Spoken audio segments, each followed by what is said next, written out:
Chapter 534, Divine Battle. Am I going to die here? When Ray first woke up from his slumber and desperately arrived in the capital, his motivation was to save his friends and the humans he resolved to protect. He never really considered the possibility that he would ever find himself in this kind of situation, one where he was so powerless, so weak. Forget about saving others, he couldn't even protect himself. Even though things hardly ever went according to plan, he always saved the day somehow. He protected the entire capital from the Dragon Commander's assault.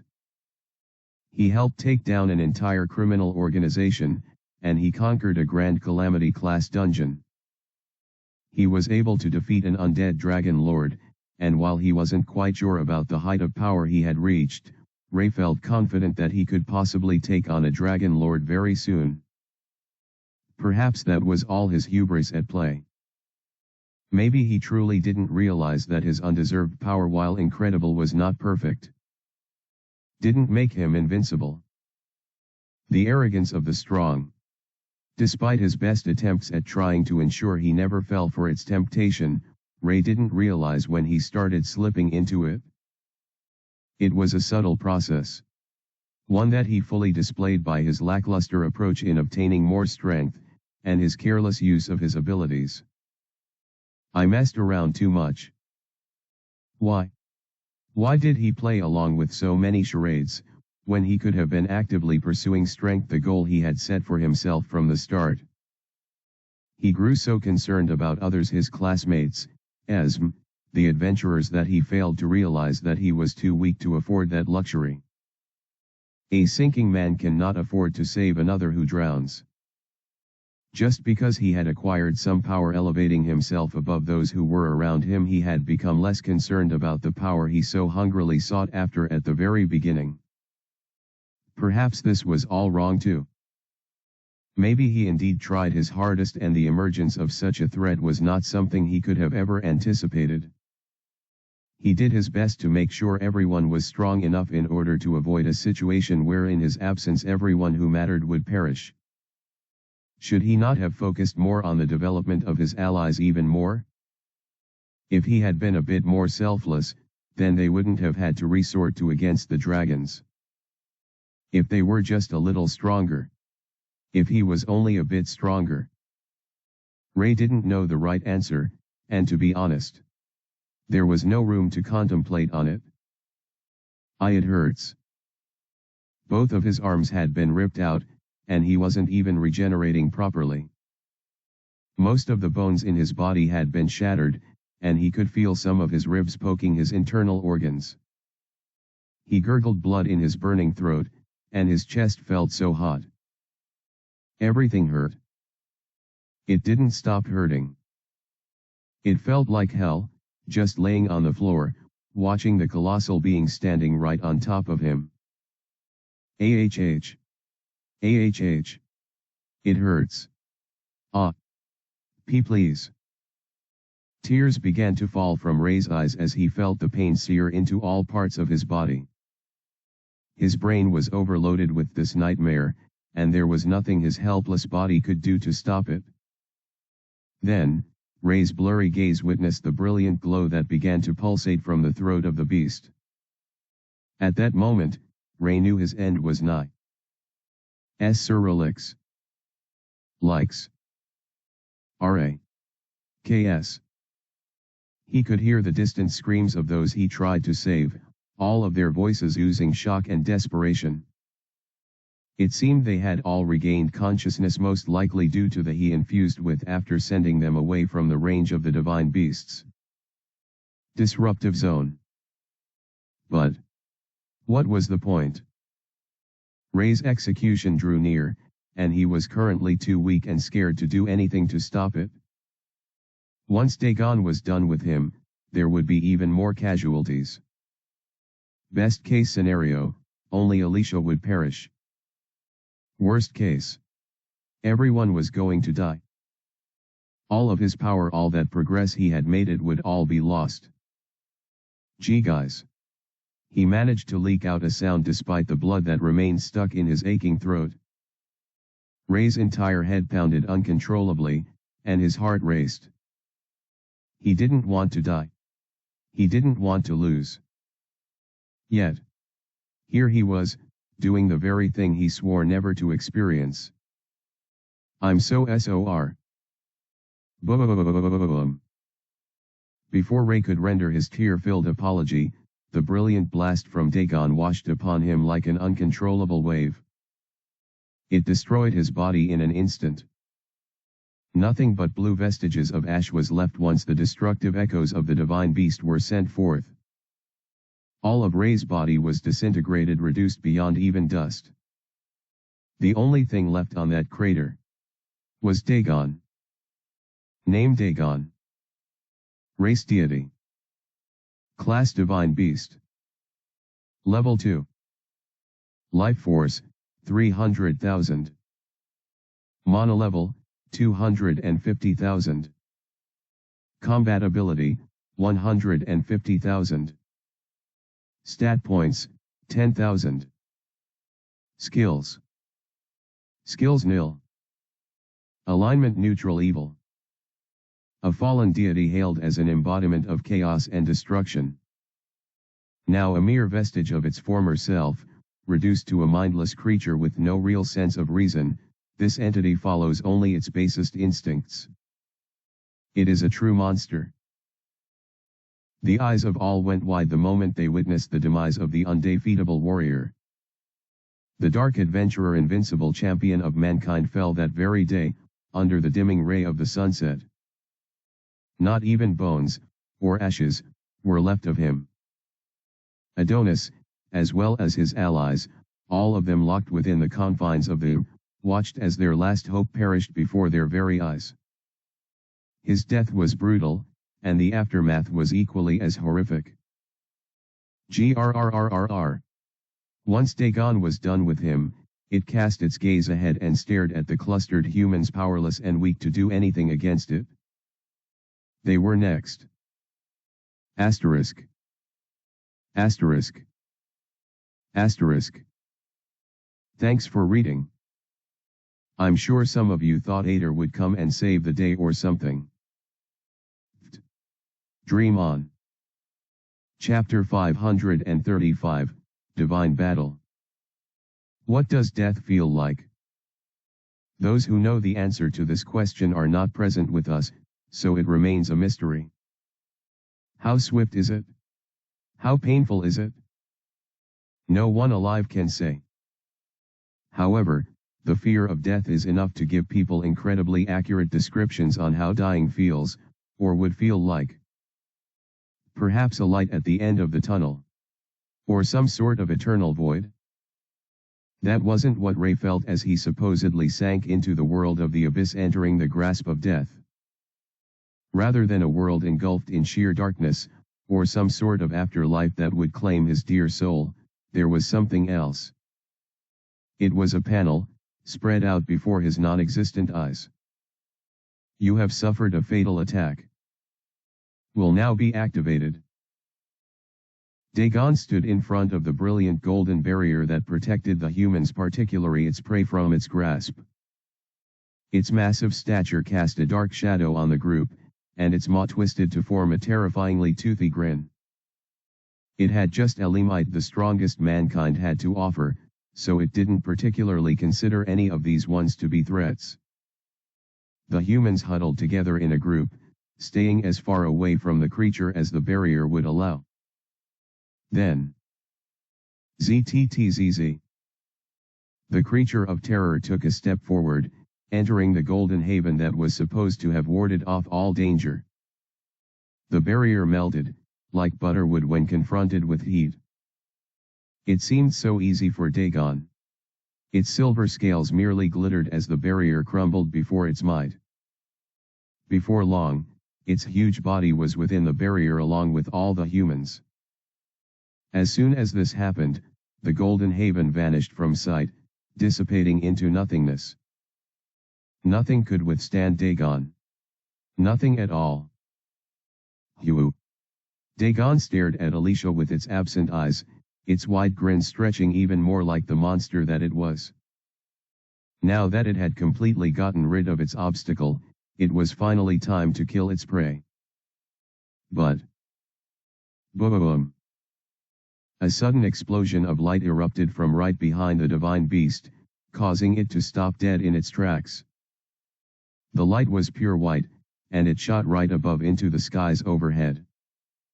Everything around trembled, and the grounds shook in response to the birth of this mighty power, or rather, the being that was emerging from within it. Growling. Dagon slowly looked back, its grin vanishing completely as it became struck with confusion. It was sure that the enemy had been eliminated.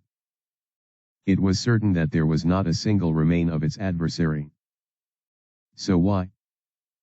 How was this possible?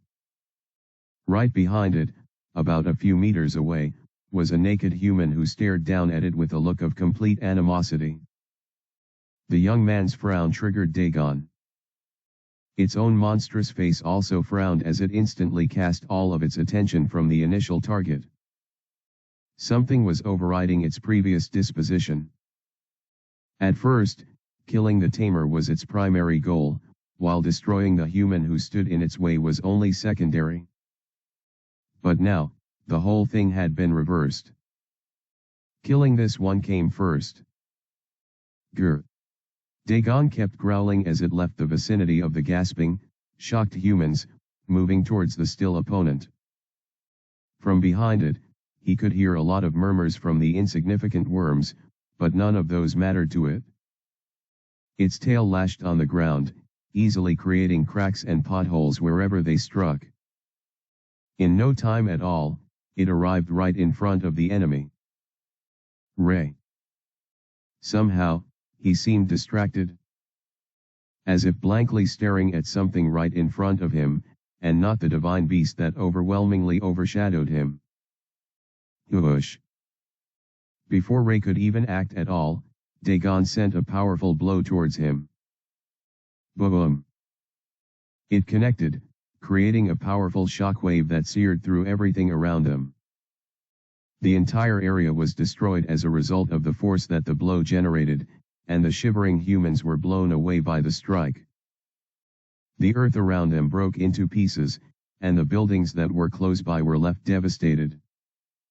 However, amidst the dust cloud that rose from the point of impact, two silhouettes remained standing, one massive and the other smaller. Much smaller. Ow! Ray mumbled as the hot fist of the divine beast still remained plastered on his slightly shifted face. The earth directly beneath his feet had caved in significantly, but his heels were planted very deeply on the ground so his body hardly budged. His neck was turned to a side, but his eyes were still on the divine beast. Then, whoosh! In a much swifter manner, Ray sent his own blow from his right fist, coating it with white-colored light. The result, boom, was far more devastating. Dagon was forcefully sent flying high into the air as a result of the uppercut that Ray dished out, causing even more of the surrounding area to get raised down. As soon as it ascended high into the sky, Ray was finally able to take a deep breath, spitting out blood-filled saliva from his mouth. His face hardly showed it, but the pain from that hit was still incredibly disorienting. But he held it in. I can't afford to make another mistake again. His thoughts trailed as he gazed up, seeing Dagon still ascending high into the sky. If I get careless, I'll die. And for real this time. The only reason he was able to survive Dagon's point-blank and insta-kill attack was because he killed himself before the attack landed. Back then, Ray remembered his class privilege, one that guaranteed his recovery as long as he didn't die instantly. Dagon's attack would have done him in with one blow. Upon recognizing this, Ray decided to use his own skills to inflict damage on himself, hoping that would somehow create a loophole in the system. It was quick thinking on his part, something he could never have been able to do without the help of. Right before Dagon sent out its devastating breath, Ray squeezed out the remnants of his mana and coated himself in flames from The flames clashed with Dagon's blast, mitigating the blow while roasting him until he reached that trace hold. Once it came, his body was completely consumed by Dagon's attack. But not before the came into play. That was the only reason why he survived. And it seems I got a new skill for my troubles. Ray thought to himself, still readying himself for the battle that was about to ensue. Tier S. Ability: by offering your skills, you can gain additional stats. Once a skill has been sacrificed, you can never get them again. I've already sacrificed 10 skills, and that puts me on the same level of strength as that thing, but it isn't enough if I can't get past its defenses and healing factor. Humans were weak. They had limits, and their natural features were very mundane, compared to that of monsters and beasts. Beating it up isn't enough. Ray thought to himself as he stared into his status screen, looking at the most viable solution to his current problem. I have to use the skill. Asterisk. Asterisk. Asterisk. Thanks for reading. I won't be reading any other chapter today since I am sick, but I'll try my best to recover soon so we can continue. The fight is only really just beginning. Chapter 535, Divine Battle. What does death feel like? Those who know the answer to this question are not present with us, so it remains a mystery. How swift is it? How painful is it? No one alive can say. However, the fear of death is enough to give people incredibly accurate descriptions on how dying feels, or would feel like. Perhaps a light at the end of the tunnel. Or some sort of eternal void. That wasn't what Ray felt as he supposedly sank into the world of the abyss, entering the grasp of death. Rather than a world engulfed in sheer darkness, or some sort of afterlife that would claim his dear soul, there was something else. It was a panel, spread out before his non-existent eyes. You have suffered a fatal attack. Will now be activated. Dagon stood in front of the brilliant golden barrier that protected the humans, particularly its prey, from its grasp. Its massive stature cast a dark shadow on the group, and its maw twisted to form a terrifyingly toothy grin. It had just Elimite, the strongest mankind had to offer, so it didn't particularly consider any of these ones to be threats. The humans huddled together in a group, staying as far away from the creature as the barrier would allow. Then, ZTTZZ. The creature of terror took a step forward, entering the golden haven that was supposed to have warded off all danger. The barrier melted, like butter would when confronted with heat. It seemed so easy for Dagon. Its silver scales merely glittered as the barrier crumbled before its might. Before long, its huge body was within the barrier along with all the humans. As soon as this happened, the golden haven vanished from sight, dissipating into nothingness. Nothing could withstand Dagon. Nothing at all. Hugh. Dagon stared at Alicia with its absent eyes, its wide grin stretching even more like the monster that it was. Now that it had completely gotten rid of its obstacle, it was finally time to kill its prey. But... boom! A sudden explosion of light erupted from right behind the divine beast, causing it to stop dead in its tracks. The light was pure white, and it shot right above into the skies overhead. Everything around trembled, and the grounds shook in response to the birth of this mighty power, or rather, the being that was emerging from within it. Growling. Dagon slowly looked back, its grin vanishing completely as it became struck with confusion. It was sure that the enemy had been eliminated. It was certain that there was not a single remain of its adversary. So why? How was this possible? Right behind it, about a few meters away, was a naked human who stared down at it with a look of complete animosity. The young man's frown triggered Dagon. Its own monstrous face also frowned as it instantly cast all of its attention from the initial target. Something was overriding its previous disposition. At first, killing the tamer was its primary goal, while destroying the human who stood in its way was only secondary. But now, the whole thing had been reversed. Killing this one came first. Grr. Dagon kept growling as it left the vicinity of the gasping, shocked humans, moving towards the still opponent. From behind it, he could hear a lot of murmurs from the insignificant worms, but none of those mattered to it. Its tail lashed on the ground, easily creating cracks and potholes wherever they struck. In no time at all, it arrived right in front of the enemy. Ray. Somehow, he seemed distracted. As if blankly staring at something right in front of him, and not the divine beast that overwhelmingly overshadowed him. Whoosh. Before Ray could even act at all, Dagon sent a powerful blow towards him. Boom!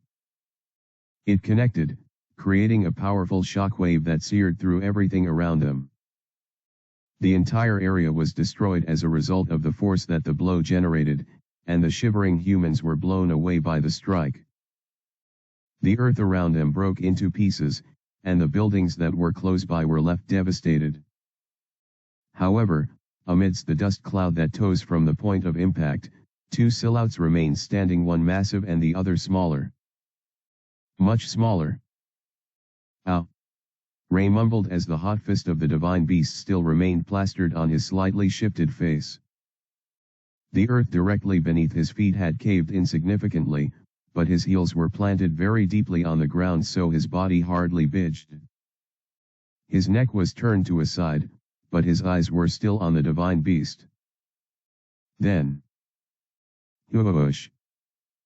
In a much swifter manner, Ray sent his own blow from his right fist, coating it with white-colored light. The result. Boom! Was far more devastating. Dagon was forcefully sent flying high into the air as a result of the uppercut that Ray dished out, causing even more of the surrounding area to get raised down. As soon as it ascended high into the sky, Ray was finally able to take a deep breath, spitting out blood-filled saliva from his mouth. His face hardly showed it, but the pain from that hit was still incredibly disorienting. But he held it in. I can't afford to make another mistake again. His thoughts trailed as he gazed up, seeing Dagon still ascending high into the sky. If I get careless, I'll die. And for real this time. The only reason he was able to survive Dagon's point-blank and insta-kill attack was because he killed himself before the attack landed. Back then, Ray remembered his class privilege, one that guaranteed his recovery as long as he didn't die instantly. Dagon's attack would have done him in with one blow. Upon recognizing this, Ray decided to use his own skills to inflict damage on himself, hoping that would somehow create a loophole in the system. It was quick thinking on his part, something he could never have been able to do without the help of. Right before Dagon sent out its devastating breath, Ray squeezed out the remnants of his mana and coated himself in flames from. The flames clashed with Dagon's blast, mitigating the blow while roasting him until he reached that trace hold. Once it came, his body was completely consumed by Dagon's attack. But not before the came into play. That was the only reason why he survived. And it seems I got a new skill for my troubles. Ray thought to himself, still readying himself for the battle that was about to ensue. Tier S. Ability: by offering your skills, you can gain additional stats. Once a skill has been sacrificed, you can never get them again. I've already sacrificed 10 skills, and that puts me on the same level of strength as that thing, but it isn't enough if I can't get past its defenses and healing factor. Humans were weak. They had limits, and their natural features were very mundane, compared to that of monsters and beasts. Beating it up isn't enough. Ray thought to himself as he stared into his status screen, looking at the most viable solution to his current problem. I have to use the skill. Asterisk. Asterisk. Asterisk. Thanks for reading. I won't be reading any other chapter today since I am sick, but I'll try my best to recover soon so we can continue. The fight is only really just beginning. Chapter 537, Divine Battle. It first happened when Relix died, and then re-emerged from the dead. All of the other worlders, as well as the kingdom's strongest, were relieved to see the re-emergence of their champion. They prayed hope that he would emerge victorious this time. Dagon was not an opponent any of them could even think of beating. It was an entity that far surpassed the capabilities of a dragon lord, an entity beyond reason. Relix was their only option for victory. But the one who emerged from the depths wasn't Relix at all. It was a much shorter, less attractive version of the man they all revered. He had dark hair, sure, but his plain face and slightly above average stature gave a much different vibe from the dark adventurer. What's more, he resembled a classmate of theirs, one who was supposed to be dead. At that moment, the audience was no longer looking at Relix. Instead, their gaze was on the most unexpected man behind the mask. Ray Skylar. And so, as the tremors continued throughout the fight between Ray and Dagon, they tried to reconcile what they saw with their pre-existing notions. But how? One asked. Boom. Our Ray is dead, right? Why is he?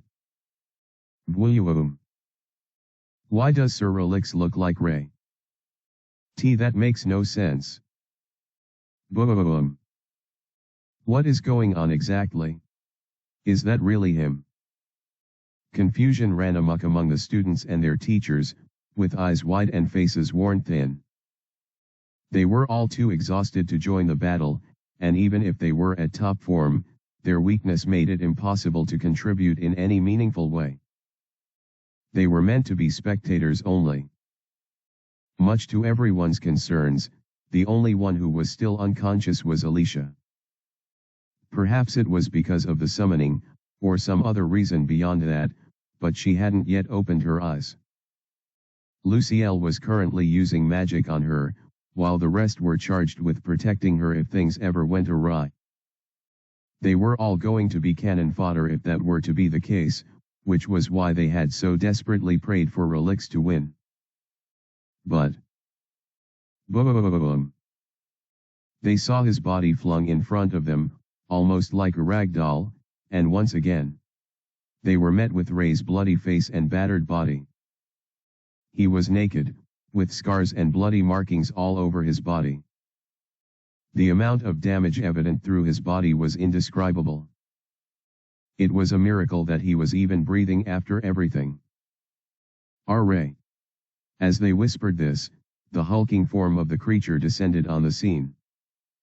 The instant they saw this, all fell silent. Adonis was frozen rock solid as his eyes witnessed this sight. A million thoughts were going on in his mind, but he couldn't focus on a single one. He just blankly stared as the scene unfolded. The expressions of everyone else was the same, a blend of surprise, fear, and hope. All of them, without exception, had trembling hearts, one that gazed upon the bloody one and desired for him to rise again. He didn't. Gee-gah. Ray groaned as his swollen eyes opened slowly. His vision was blurry, and much to his surprise, his allies were the first things he saw when he opened his eyes. He could barely pinpoint the expressions on their faces, but he raised his hand, slowly and groggily towards them. As someone. Tears were forming in his eyes, mixing with the blood that occupied his battered face. Please help me. His lips were too busted to move. He could run no longer, not after his legs had been broken by the enemy more than a few dozen times. He found it difficult to breathe, and even moving his hand was all he could manage. "I'm scared." His head hurt so much that he felt it would explode at any given moment. His naked body scraped upon the rough earth, rubbing on the countless bruises and marks that had been dealt to him. "It hurts." No one could hear these thoughts.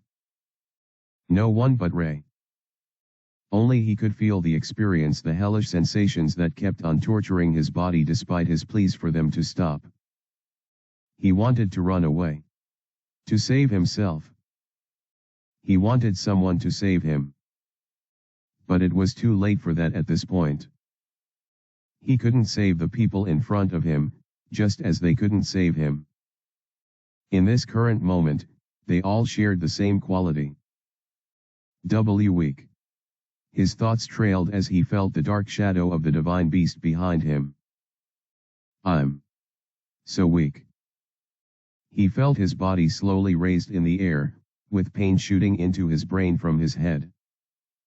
The divine beast pulled him by the hair, almost as if he was nothing but a filthy rag. Compared to the shimmering silver form that Dagon had, Ray could indeed be mistaken for something that dirty and unclean.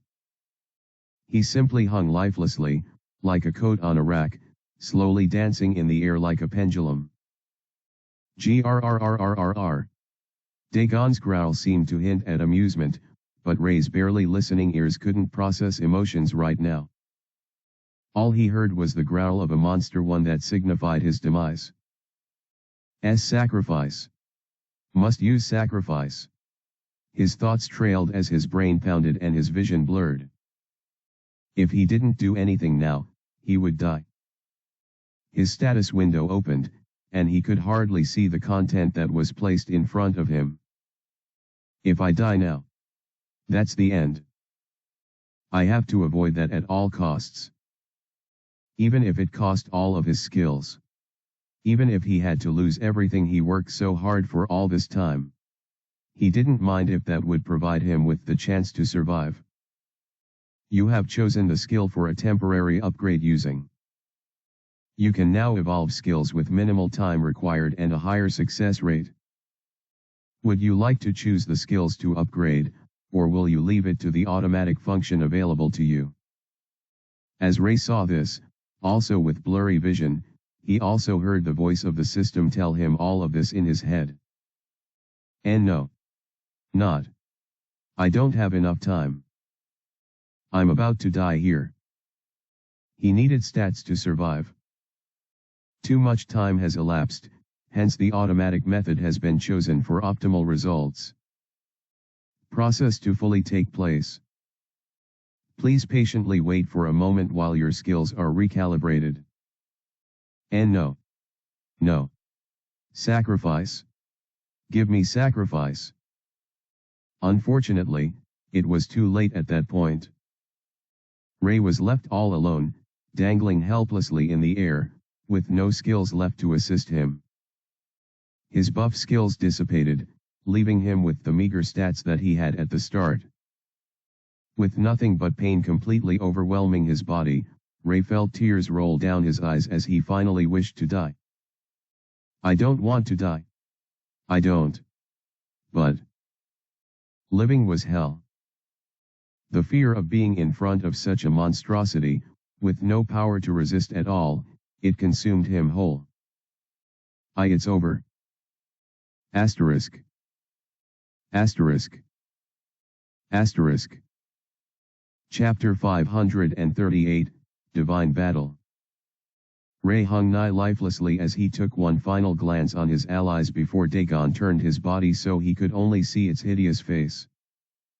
Once it saw the beastly grin on the creature's face, Ray already knew there was no hope.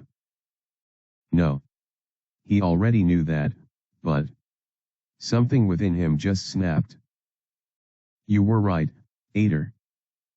If only he had him by his side at this moment, perhaps the fight would have gone a lot differently. No. What would he have done? There's no way an S tier would beat an SS tier. Ray's thoughts trailed as he closed his eyes. Throughout the battle he had considered summoning beasts to fight, but it wouldn't have worked either way. Even if the space around him was stable, and his skills weren't being affected, all of his summons would be level 1 fodder who would never be able to match the divine beast. If he summoned a divine beast, it would only escalate the problem, since both creatures would desire to kill Ray for various reasons, but still. Ray couldn't control a divine beast, so it was useless. In the end, there was no one to save him at this precarious hour. "It's all my fault." He felt his body grow numb and cold, and the rate of his heartbeat slowed down considerably. It seemed, without the buffs aiding him, he was going to die without the divine beast even lifting a finger. Grr. Not that the horrid creature would allow such an end. Dagon raised its second hand, its claws gleaming dangerously as it licked its scaly lips while staring intensely at Ray. It desired to end Ray's life itself, and would most likely gain another level as a result. "It's over." This was far from the future that Ray envisioned for himself, but it was indeed what he was dealt with. Sadly, he was going to die. Squelch. Dagon's claws went through Ray's chest, his weak body offering no resistance at all. It ripped out his heart, causing blood to gush out in the process. The crimson stains on the divine beast turned into nothing but particles and were burned away, while the rest of the liquid splattered on the ground. Once again, it leveled up.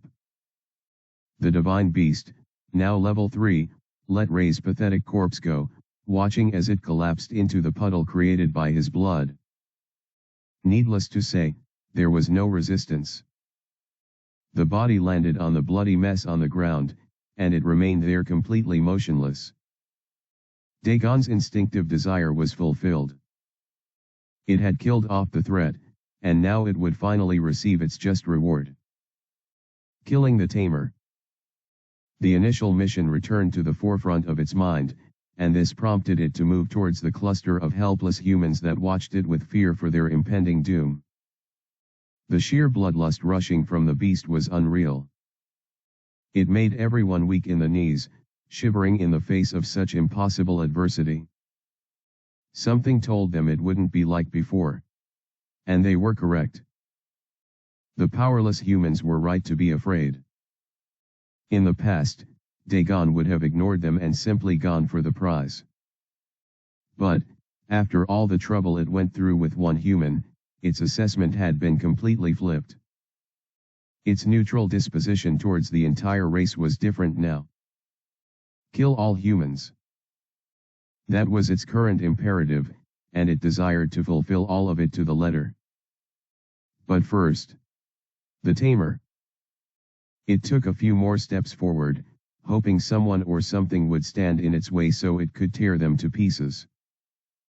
Dagon had already decided to kill all of them on its way to the tamer, who was still unconscious at the rear, but it still wanted some amusement from them. It wanted to see them struggle until they met their inevitable end and died like how Ray did. However, none of them could move a single muscle. Not before its divine power. Then, right as it raised its claws, ready to mow them all down where they stood. A certain vibration coursed through the air, forcing the world around it to tremble. Two distinctly colored lights rose into the sky, one red, and one blue. Like pillars, they pierced into the heavens, causing rummings to resound in the sky. Dagon instantly halted its movements as he turned to face the cause. It glared, very intensely, at the two brilliant creatures that hovered above the corpse. The creatures looked similar in every way, except for their colors. They seemed to be made entirely out of flames, and they had the form of birds. Their wings majestically spread out, and their fiery feathers gleamed brilliantly under the setting sun. Their brilliance was impossible to ignore. And the heat they offered instantly banished the cold of the evening. Dagon felt something within it tremble slightly. It had only felt this sensation once back when it cast its gaze on those dragons earlier. Something about the dragons felt threatening, so it made them its first priority, eliminating them before going after the tamer. This felt similar too with those two creatures who floated magnificently over a corpse. Within a moment, though, that all changed. Kiwu. One of the two, the blue one, echoed out something, and then it burned brighter than ever. Its brilliance caused even Dagon to brace itself, taking a step back as it watched this display of pure, primal energy. Then, just as the brilliance reached its precipice, the blue bird exploded. Poof. The explosion was small, considering the scale that its brilliant light covered. Even Dagon was left confused. But, as soon as it exploded, its glittering ashes fell on the corpse beneath it. Then, the true miracle occurred. Pshuu. A world of steam suddenly manifested as they made contact, and energy coalesced into the fallen man. Then, the man slowly rose, all of his wounds and marks completely gone. The smoke parted, revealing his new form. His body glowed gloriously, and his naked form showed nothing but immaculate perfection. His plain face had an allure to it, and every aspect of his body seemed carved by absolute wonder. This boy's average form was maxed out to the fullest. Blue sparks danced around him, and almost as soon as he rose to his feet, the crimson bird flew to his shoulder, perching itself perfectly there. Whoosh. That instant, a powerful force echoed from where they both stood. All of the power that was pushed out immediately returned, coalesced to form a regalia that he donned in a mere moment. Garbed in a brilliant crimson cloak, adorned in darkness and golden marks of perfection, the boy's naked body was covered in a magnificent outfit. His skin began to burn brightly as well, an azure-colored flame that finely contrasted the crimson robe it had on. In a sense, it had taken on the nature of the blue-colored bird, while the red one also blessed him with its power. I see. As he parted his flaming lips, Ray's voice came in a warbling whisper. He stared at his open palm for a while, feeling the flow of energy dancing inside him, overflowing like never before. So you gave up your life for me? Clenching his fist in resolve, he cast a quick glance at the other bird who was perched on his shoulder. A smile formed on his face as a determined gaze shifted straight ahead. Thank you. Asterisk. Asterisk. Asterisk. Thanks for reading. Looks like the eggs have hatched, giving Ray yet another shot at this.